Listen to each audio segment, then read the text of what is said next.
Hello and welcome back to Talking Europe. We've talked a lot about how the Trump administration is a wake-up call to Europe on defense and security, but there's another area, a very important one, where America first is having a huge impact, and that is in the developing world. In March, it was announced that 83% of USAID programs and contracts were being terminated. These programs don't serve US interests, members of the Trump government say, but critics, including some MEPs here in Brussels, say that the defunding is costing lives, for example, when it comes to treatments for HIV. The US has been the single top provider of ODA, or overseas development assistance, around the world, accounting for just over 20% in 2023. Team Europe, that's the EU and its member states collectively, contributed 41%. One of the key questions now is who can fill the $60 billion funding gap? We're going to pose that question and others, of course, to our guests. Abir Al-Salani is a Swedish MEP from Renew Europe and Vice Chair of the Committee on Development. Deve, welcome to you. Thank you. Our other two guests are also members of that Committee on Development. Reinhold Lopatka is an Austrian MEP from the European People's Party. Welcome to you. Thank you for that. And we're also here with Udo Bullmann, a German MEP from the Socialists and Democrats. Welcome to you as well. Abir Al-Salani, I'd like to start with you. So in terms of the people that you've talked to in developing countries, obviously, as I said, as Vice Chair of the committee, what are they telling you about the impact this is having, the real-world impacts? Well, I mean, it has a direct impact on people's lives and their possibilities actually to survive from day to day, especially when it comes to gender equality issues, SRHR, sexual reproductive health and rights, and of course, the issue of who is going to fill this gap. And the signals are very clear. If we want to be the soft power, a global player, then we have to also put our money where our mouth is. Yeah. And you cannot only just talk, you have to also strengthen our international partners who are on the global scale suffering from this as we speak every day. So, Udo Bullmann, is the EU putting its money where its mouth is? I totally agree. If the international community not becomes more proactive in a situation, in a disaster like that, millions of people will die all over the globe. They will starve. They will die from diseases, and we cannot exclude new pandemics because there is a certain critical mass of medical intervention, of vaccination, which you have to inject into this development. Otherwise, you will cause this death. No, not at the very moment. We have to change our policy. We have to become more energetic to avoid that. Your thoughts on that same question, Reinhold Lopatka, on the EU stepping up, or is it doing enough? I think what we see is that US President Trump doesn't care about the fate of hundreds of thousands of millions of people. What should we do? We should continue at first and not to reduce what we have done in the past. The second thing is we have to be focused on the least developed countries, on the poorest of the poor, on the first stage. As my colleague mentions it, if we talk about healthcare, if we talk about education, also if we talk about the stability in these countries. So they are in need and we have to help them, but we cannot say that we can do all they have done. USAID, they had 70 billion. So you see, Europe was strong because also the member countries did a lot. Non-EU member countries like Norway, they were leading in this field. So we have also to encourage them. Yeah, there's Japan, there's Yes. other countries as well. You were looking a little bit skeptically there, I think. Yeah, because I mean, at the same time, the policies that are proposed by the EPP do not match that at the same time, you know. I do understand that we have to prioritize. And as I said, HRSR, gender equality, democracy, human rights, but not the least fragile states. If we want to build resilience across the globe, then I think these are the issues that we have to prioritize. But policy-wise, you don't see this in the House from your side, Mr. Lopatka. No, what I see is that we have to look at our budget. We have to look where we have to invest. And we have new fields like defense.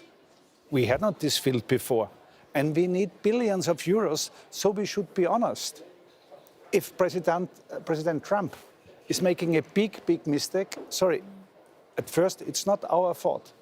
Secondly, what I want to say is, of course, we have to continue, and we should not make the European Union worse as it is. We are in a leading position with the support of the member countries. Udo Bullmann, you've been critical as well of the EPP's vote in the last plenary on this issue. To put it more on a general line, I think there is a new myth in European capitals, as well as in Brussels, as well as in some party groups here in the House. This new myth is transactionalism. We need to invest where we can profit. Sometimes even worse, we reduce public framing and public policy and leave it up to the industry. We need industry, we need private investment, but you have to define European interests solidly in the medium and in the long term, and not only short-term profit interests. In the long term, in the medium term, we want to build a sustainable world, and we need partners for that. We cannot allow millions of people to die, to starve, because we do not invest our interest in a global stable environment. Do you see that kind of long-term thinking? Because now that these aid budgets are dwindling... Unfortunately, it's what we are doing is now panicking and becoming very short-sighted. We are not planning for the long run anymore. We used to do that, but not anymore. We are actually giving a false perception to our citizens that if we do not take money from the development aid, then we don't have security because we have to put the money there. But on the same notice, we have to say that you cannot build our own security if you don't build also global security. And as long as you have the fragile states where people are not even having a chance for food or healthcare, or girls are forced to perform their full pregnancy because they don't have a right to safe and legal abortion, I don't think that we are creating a more safer world. I only want to mention two things. I think that our EU foreign policy chief, Kaja Kallas, is absolutely right when she says simply we doesn't have the funds to do all the US Americans have done. On the other side, we have to look for new partners. For example, the Gulf states. The Gulf states, through the last years, they spent more than 15 billion euros. And they are interested in partnerships. I think here we have to be focused. When I have Africa in my mind, the Arab world, here I think we should offer us as partners for the Gulf countries. For example, UAE, only UAE, they spent more than 5 billion euros for development aid. I think we should also see new chances and we should take them. Absolutely correct. There is nothing, we do not disagree. The thing is that you are forcing a picture of that we have to take the fundings from the development aid that is already very small. We do not even already do not live up to our global commitments and cut. Like our global partners, they are very good. I mean, support for that. But you have the UN, you have the UNFPA, that they don't know what to do with their programs that they have been working on. The UNDP, UN Women. I mean, all these organizations are on their bare knees and they do not know how to actually fulfill the programs that they are committed to doing. Yeah, and if the EU doesn't get more involved, there's obviously a risk that China will be particularly strengthened by that. I think you've talked about this, Udo Bullmann, and the fact that Xi Jinping promised 50 billion US dollars in 2024 over 3 years for investment in jobs and education and so on. I think for the European Union, there is a once-in-a-lifetime window of opportunity now. And if there is anything good in the bad that Trump caused, this is this chance for the European Union to globally take the lead, form a positive, productive alliance of nations of goodwill to save the multilateral system, to save sustainable and healthy policies for everybody, good education for those new millions of people who would like to enter the labor market, and to have excellent partnership with the Global South. This is the call of today, and we have to live up to that. Yeah, and on that call of today, I mean, if Europe doesn't heed the call, we're going to see perhaps more displacement, more migration coming to the EU.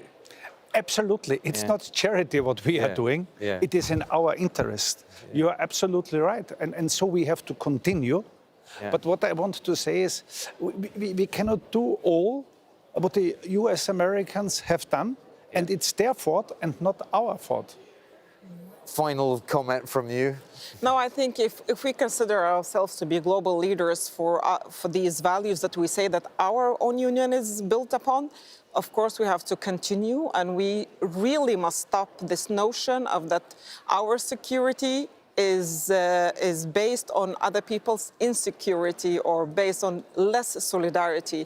If we cannot secure everyone's security, then I don't think that we are going to be able to build our own security. So development aid is actually a crucial investment in our own security, and this is what we have to live up to. We'll end it there. Thank you so much for this discussion. Thank you to my three guests, Sabir Al-Salani, Udo Bullman, and Reinhold Lopatka. Thanks for watching this program here on Talking Europe.